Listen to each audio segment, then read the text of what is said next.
Hi all, welcome to the session on Introduction to Spider IDE. Spider is an example for IDE that runs in multiple platforms. IDE means Integrated Development Environment, which is a software for building applications that combines common developer tools into a single graphical user interface. A typical IDE consists of source code editor where you can write or edit your source code, the local build automation facility, debugging facility, and of course the auto code completion. Spider is actually an acronym for Scientific Python Development Environment, which is a powerful environment written in Python. As you start coding in Spider IDE, you can see it has a unique combination of the advanced editing, analysis and debugging. So let's move to the Spider IDE and we will write our Hello World program there. For taking Spider IDE, you can go to Start menu and from there you can simply type Spider to get that app, or you can go and take Anaconda Navigator from the Start menu. Once your Anaconda Navigator is up, you can select Spider from here. In my system is Spider 4.1.4. You can launch that Spider IDE from here. This is the Spider IDE you are getting. Here you can see multiple panels, right? This left side panel is the source code editor where you can write or edit your source code.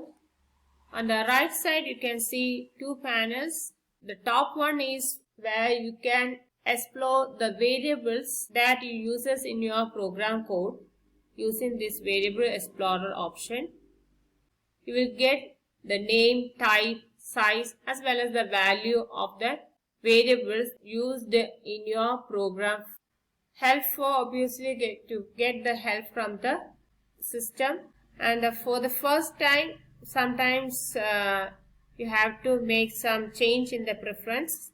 Go to tools, click on this preferences, and from there if you want to get help for the object, when you hit the left parenthesis near to that object, you can look for that option using the help inside the preferences, and there you can select editor and IPython console to get help both in editor as well as in console. Just press apply and then OK. I am already done with that sequences, so I just click on this OK. So this is what the help means. Then files means if you want to explore the files in your current working directory, you can use this files option.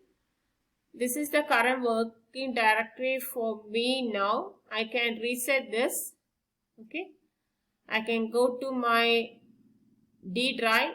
I'm looking for saving my programs inside Python programming folder, which is there inside my D drive. Select folder, then I will automatically get my working directory as d:/Python programming, and the files which is there inside that folder will be displayed here. That's it. And next option is plots. So if in your program, if you have some plots to be displayed and if you want to view it, you can make use of that plots option. That's all for this panel. And the bottom panel, that is the console. You have IPython console as well as the history. IPython console means it's an interactive Python console. So it's actually a model version of your interactive shell. You will get the result of your program code here.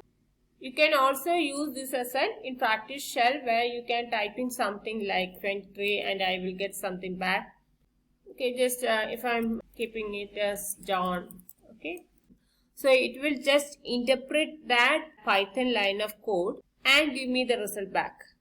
That's why you are seeing an in and out here. So that's it. And here if you want to get an idea on the history, you can go to this history option. And so start our program coding. First we have to save this file, right? I'm planning to keep this file in my Python programming folder, which is there inside my D drive. Okay, so come to this Python programming. Okay, inside this you just saved as hello world, hello_world.py file. So inside this editor I can start writing my code. Some text is already there, right? So let's have a look at that. You can see code in UTF-8 format. So that's the format following.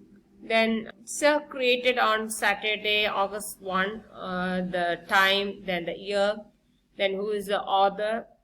So my name is displayed there. Okay, you can see some special characters right here, right? So what does it mean? Okay, so this is the way or how you can comment multiple Python statements or expressions in a Python file. Okay, you have to use double quotes thrice. Okay, this is how you have to comment multiple Python statements or expressions in a Python file. And if you want to comment a single line of Python code, okay, then you can go for this hash. Hope it is clear for you. So starting with our coding, just go and type print. Okay, once I start putting my left parenthesis, I automatically got help on my print function. So just give hello world. Okay, save it and make it run, right? So here you have to make use of this run option to make it run. Okay, you have several other sub options inside this run main option. And you can also see the symbols here right below this run option. Okay, so this run, this means it's for running the entire Python file. Okay, run cell means it's to run a single cell. A cell is nothing but a block of lines. Okay, these are all lines. This is a single line. You can see the line number 1, 2, 3, 4, 5, 6, 7. So these are the lines. You can see 7 lines of code here, including the comments. So another option is run that cell and advance. You can divide these lines of code into blocks of code. And if you are using such option, you can go for run cell and advance. In that case, you can use run cell or run cell and advance option.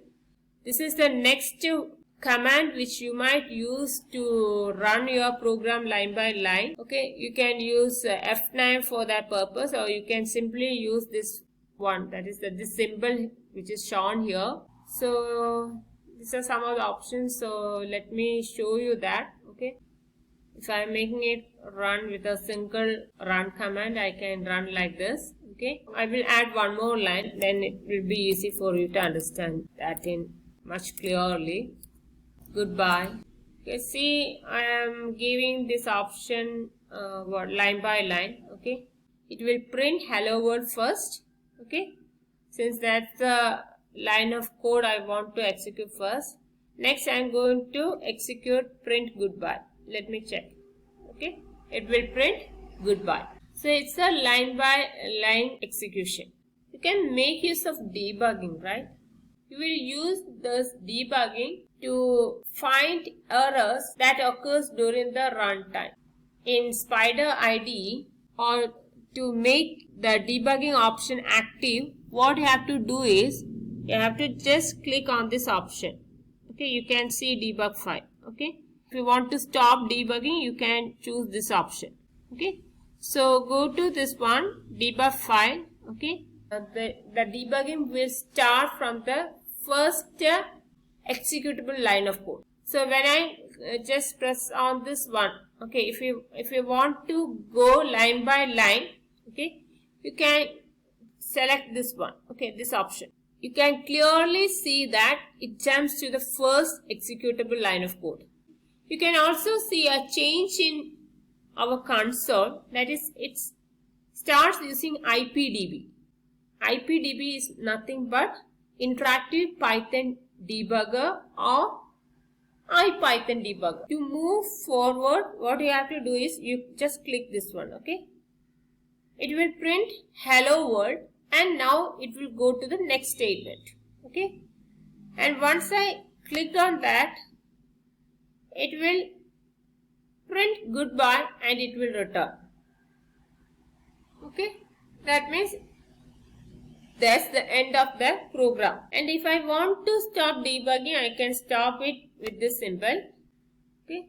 There are several other options like you can step into function or method of current line, or you can go for this option, that is run until current function or method returns. This you will use when you are working with functions, okay? This is the next option, continue until you encounter the next breakpoint. So in this case, if you want to set a breakpoint in your program code, what you have to do first is you have to enter into the debugging mode first. Now you are in IPDB and they place a breakpoint. Okay, I am going to place my breakpoint at line number 8. That means I want to execute till line number 7 and it has to pause the execution at line number 8. So let's see what's the output now. Just click on this one. Now you can see I'm getting only hello world, not goodbye. So in software development, a breakpoint is an intentional stopping place in a program. It just simply referred to as a pause. So if you want to just move away from this point of line of code, you just go on giving this to the next line. You can just give that, then it will automatically go to the next line of code, and I am getting hello world, goodbye, return, everything. So if I want to remove my breakpoint, just click on that breakpoint. Now also I am in debugging mode, right? So if I want to quit my debugging mode, what I have to do is I just stop this debugging using this. You can't see the importance of debugging so much in this small program where there are only 2 lines of code. But when you are having a program with so many lines of code that you can't see all the lines of code at once, and if you want to debug that program file, you can go for these techniques. It will make your debugging process very easy. So that's another feature of any IDE. So you have seen how you can write programs in your Spyder IDE, how you can save that program file, how you can execute that program file, how you can make use of the features in Spyder IDE for debugging and all. So that's it for this video section. Happy learning!